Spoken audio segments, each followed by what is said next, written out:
Yeah, so I got one question for you. Okay. One question.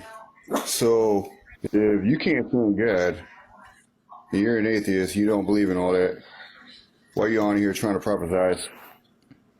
Why I'm on here trying to what? Trying to sit there and tell everybody about how much you hate God? I don't hate God. I don't believe in God. I hate your beliefs. I think your beliefs are harmful and violent. Why? I think that your beliefs are bad for society. Why? Are all of God's commands good and righteous? I believe so.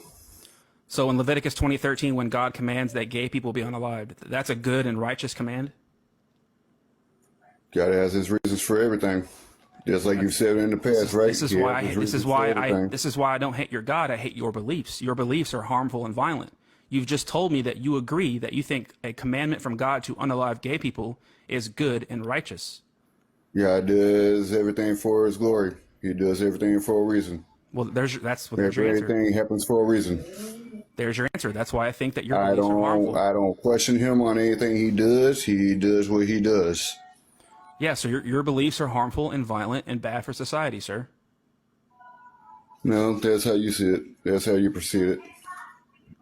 Okay, in 1 Samuel 15:3, God commands that his soldiers go and destroy the Amalekites and unalive all their babies and infants. Is that a good and righteous command?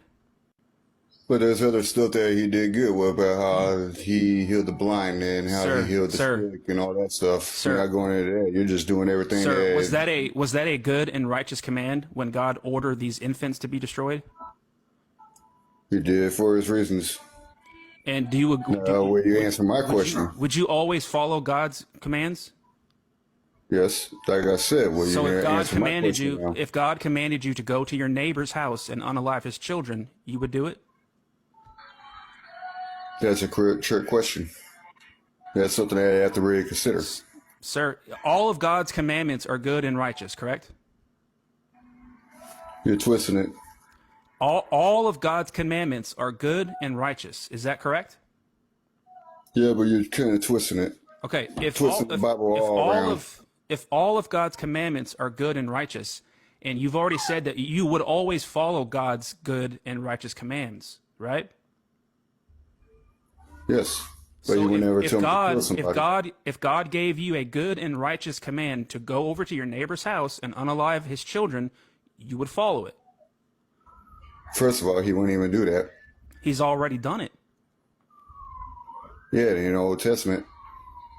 Not today. So Not nowadays. don't sit there and act like your God would never command that, because he's already commanded it in the past. How do you command it? He commanded, what's his name, to sit there and sacrifice a son, but he stopped him in the midst of it and told him to sacrifice a lamb. Yeah, but in 1 Samuel 15:3, God ordered Saul and his army to go into the neighboring Amalekites and unalive their children.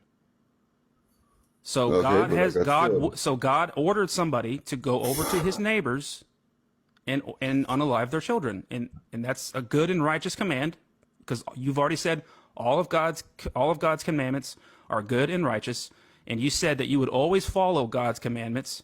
So if God commanded you to go to your neighbors and unalive their children, you would follow it. I fall to a certain point. Yeah, and that is why your beliefs are harmful and violent, and Christianity is bad for society. All right, thank you for proving my point. I mean,